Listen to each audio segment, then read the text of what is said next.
May batang payat sa aming lugar, anak ng siga sa aming kalsada. Hindi makapagsalita, ngiti sa labi. Sa mundong magulo, daing ay di masabi. Lumaki sa anino ng galit at takot, ngunit ang puso niya'y hindi napapagod.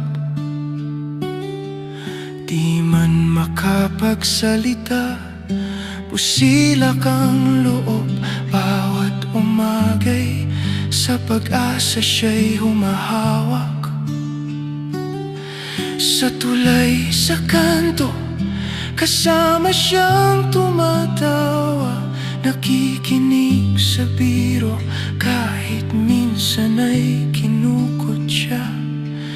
Hindi niya kailangan magsalita para ipakita ganda ng kalooban niya.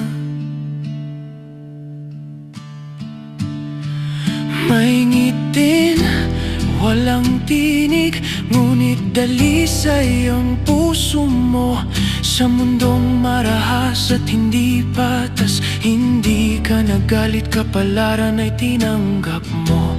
Tahimik ang mundo mo, minahal ka ng tao, kahit iniwan ng mga taong kapamilya nito. Kung may hustisya man sa buhay na ito, karapat dapat ka, dahil ikaw ay mabuting tao. Dumating ang gabing takot ang nanaig, tahimik na balita, amay napatay sa kanto. Kasunod noon, mundo'y biglang nagbago. Batang walang tinig, proteksyon niya wala na. Iniwan ang ina sa kamay ng kamag-anak, sa pag-aakalang kinabukasan niya ligtas na. Ngunit kalupitan sa kanya pinadama, ngiti na palitan ng luha at pasakit. Hanggang isang araw, pinalayas na siya sa kalsada. Walang tinig, walang pag-asa. May mga ngitin, walang tinig, sumisigaw ng tahimik sa pipi mong kalagayan. Parang mundo'y walang pandinig, ang lansangan naging tahanan. Di maisigaw ang gutom at uhaw, sa bawat taimtim na panalangin. Umaasa ka lang sa kabaitan ng tao. Nang ako'y bumalik, kaibigan, hanap ka. Kung nasaan ka na, wala nang nakaalam. Sabi nila'y pag-ala-gala ka na raw, ngunit walang nakakita, walang may alam.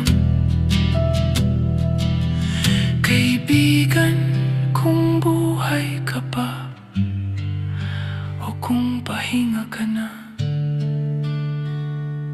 o pagod na,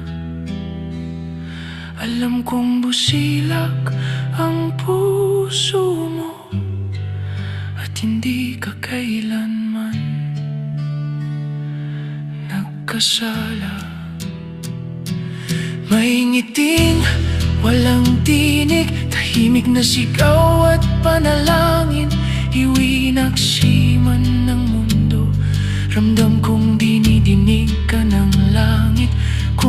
Totoo mang may stisya sa dulo, at ang luhay may katumbas na liwanag. Naniniwala kung may upuang bakante sa tabi ni Jesus, doon ka nararapat. Kung buhay ka pa, sana'y lumaban ka.